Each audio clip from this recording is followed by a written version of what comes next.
Parlons santé Covid. Et si le plus étrange dans cette histoire, ce n'était pas ce qui a été dit, mais ce qui ne se dit plus. Souvenez-vous, pendant la pandémie, les élus locaux, les maires, les présidents de région, les ministres, les préfets, les plateaux télé, tous parlaient d'une seule voix. Vaccinez-vous, convainquez vos proches, faites-le pour les autres, faites-le pour retrouver la liberté. Aujourd'hui, silence radio. Où sont passés ces mêmes responsables politiques qui nous exhortaient à tendre le bras?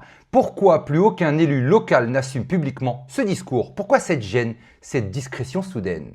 Parce que le récit commence à se fissurer. Depuis plusieurs mois, des informations refont surface, des témoignages, des études controversées, des aveux tardifs et surtout, des questions restent sans réponse. Des scientifiques affirment avoir recensé des centaines de cas cliniques dans 27 pays où des cancers seraient apparus ou se seraient aggravés après des injections Pfizer ou Moderna. Dans certains récits, les tumeurs se seraient développées près du site d'injection.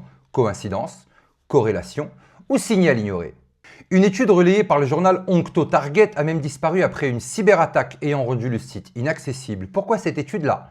Pourquoi ce silence? Autre fait troublant, en 2023, Pfizer rachète Segan, une entreprise spécialisée dans le traitement anticancéreux, y compris contre ce que certains appellent le turbo-cancer. Une question simple, pourquoi une firme de vaccins investit-elle massivement dans l'oncologie juste après la plus grande campagne vaccinale de l'histoire? Depuis 2022 déjà, des alertes circulent, problèmes cardiovasculaires, réactions auto-immunes, troubles de l'infertilité, des effets secondaires connus comme possibles mais systématiquement relégués au second plan, voire des théories conspirationnistes. Et pendant ce temps, les laboratoires obtenaient une chose essentielle, l'immunité juridique totale. Aux États-Unis, en Europe, aucune responsabilité légale en cas d'effet grave. Pourquoi ? En Europe, des contrats à des dizaines de milliards d'euros ont été signés dans l'urgence, des négociations menées par SMS entre Ursula von der Leyen, président de la Commission européenne, et le PDG Pfizer. Où sont ces messages? Pourquoi restent-ils inaccessibles? Pourquoi personne ne rendait compte? Aujourd'hui, même d'anciens piliers du système sanitaire parlent. Robert Redfield, ex-directeur du CDC, a reconnu sous serment que certains effets secondaires avaient été volontairement minimisés pour ne pas décourager les populations. Il le dit clairement, rendre ces vaccins obligatoires a été une erreur. Ils ne préviennent pas l'infection et ils ont des effets secondaires. Et maintenant, un autre nom revient au centre du jeu, Robert Francis Kennedy Jr., actuel ministre américain de la Santé. Ces déclarations font l'effet d'une onde de choc mondial. RFK Jr. affirme que le glyphosate est lié à des cancers. Les masques n'empêchent pas la transmission des maladies respiratoires. Les vaccins Covid n'ont pas empêché la transmission. Et il ajoute, il est important que les gens sachent que parfois les conseils médicaux qu'ils reçoivent proviennent de personnes ayant des intérêts économiques dans ces conseils. Nous avons la responsabilité de remettre cela en question et ce ne sont plus seulement des paroles. Son ministère vient d'annoncer le lancement d'une étude d'investigation sur les liens possibles entre la 5G, les téléphones portables, les lésions neurologiques et le cancer. Pourquoi maintenant ?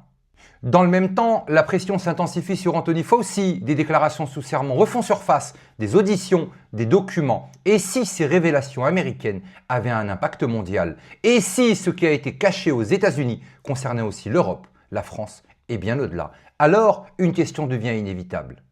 Qui savait? À quel niveau? Pourquoi tant de responsables politiques, locaux comme nationaux, ont-ils obéi sans jamais questionner? Beaucoup ont suivi, par peur, par intérêt, par conformisme.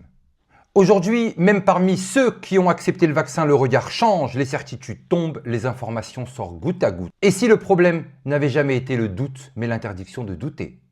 Et si cette crise n'avait pas été seulement sanitaire, mais une attaque globale pour l'enrichissement de quelques-uns, le contrôle des populations et la déstabilisation mondiale? Ce n'est peut-être pas encore toute la vérité, mais ce n'est clairement plus la version officielle. La vraie question n'est plus qui a tort.